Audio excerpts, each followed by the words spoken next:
The trail used by so many illegal immigrants. It starts in the valley. It's a straight shot to destinations like Houston and Dallas. And they're first stashed in homes in our neighborhoods.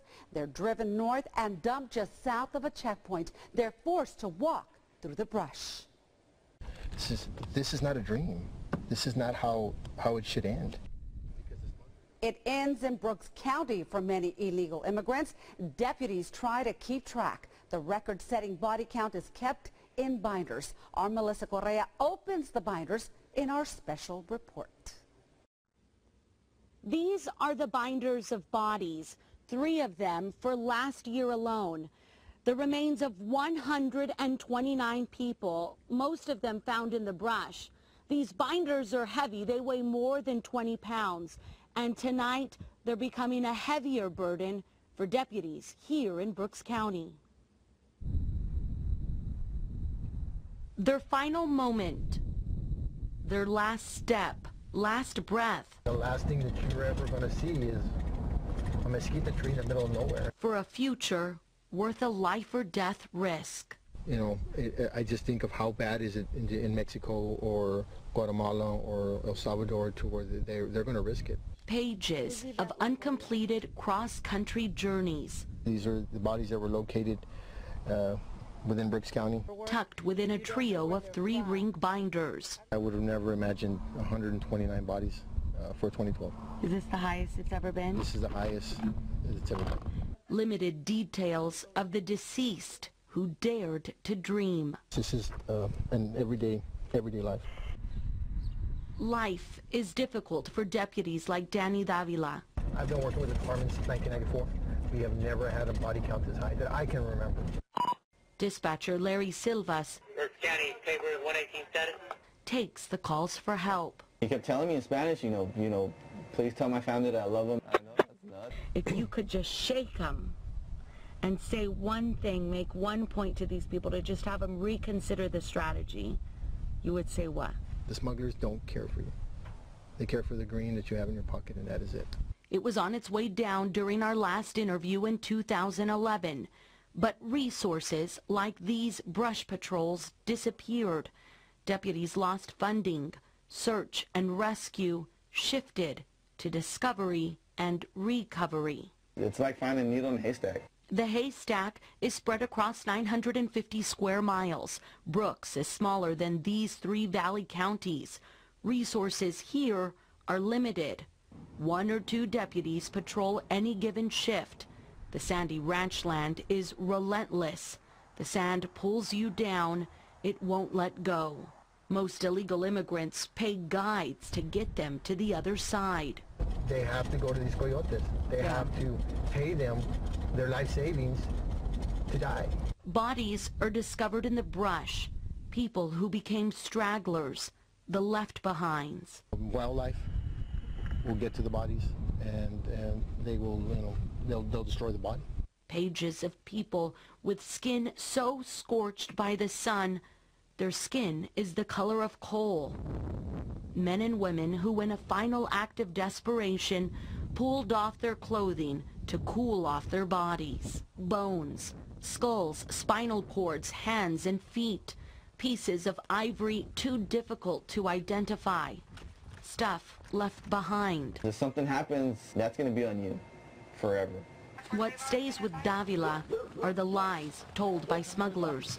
Do you think they have any idea just how deadly the journey is? They have no idea. A lot of them were told that it'll be a 2-3 hour walk at the most. And, a gallon of water will be fine, whatever food you can bring. The reason for the booming body count in Brooks is a mystery. Channel 5 News investigated. We called every single South Texas county from east to west. We asked deputies for the number of bodies discovered last year. Take a look. They're nowhere near the body count in Brooks. The site of another valley checkpoint, Kennedy County, stands in stark contrast. To die alone in the middle of nowhere, maybe thinking someone's going to come back and help you. That's an ugly thought. Dioneso Guzman Gonzalez was close to becoming a body in the binders. No, pues sí decidí venir aquí arriba al norte a ver si...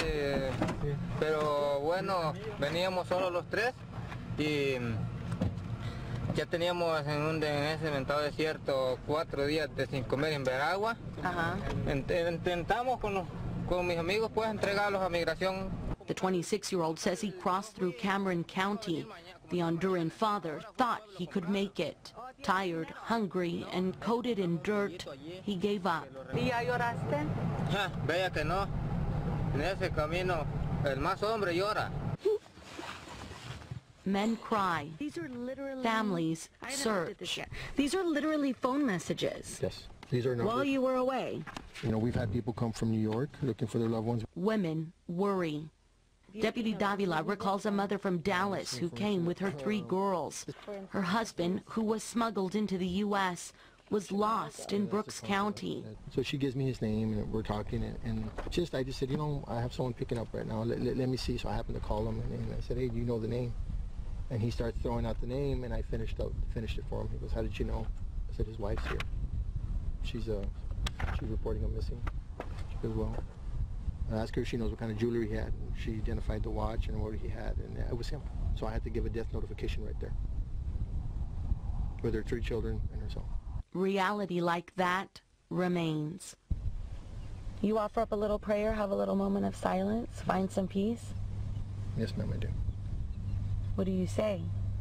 I just say that whatever this person was in life, wherever they were, good or bad, that it is sad that they died this way, and that the Lord take them to his arms. His prayers continue. This year's body count is at 19 so far, more than double what it was this time last year. It does become very frustrating when you know people are dying in your county, and it's just, there's nothing you can do about it. Dioneso Guzman says he'll warn others. Yo he sufrido y no quiero que a otras personas que tal vez digan, no, hombre, ese viaje es bueno, yo me voy. No quiero que pasen eso ellos. Yo sé lo que he sufrido, lo que no sufran. Suffer through the journey, fall behind in the brush. This is not a dream. This is not how it should end. The last moment under a mesquite tree. And I can only imagine the bodies yet to be discovered. The details documented. A simple petition said, Acknowledge that you were here, and may you rest in peace. By deputies who place another page in their binder of bodies.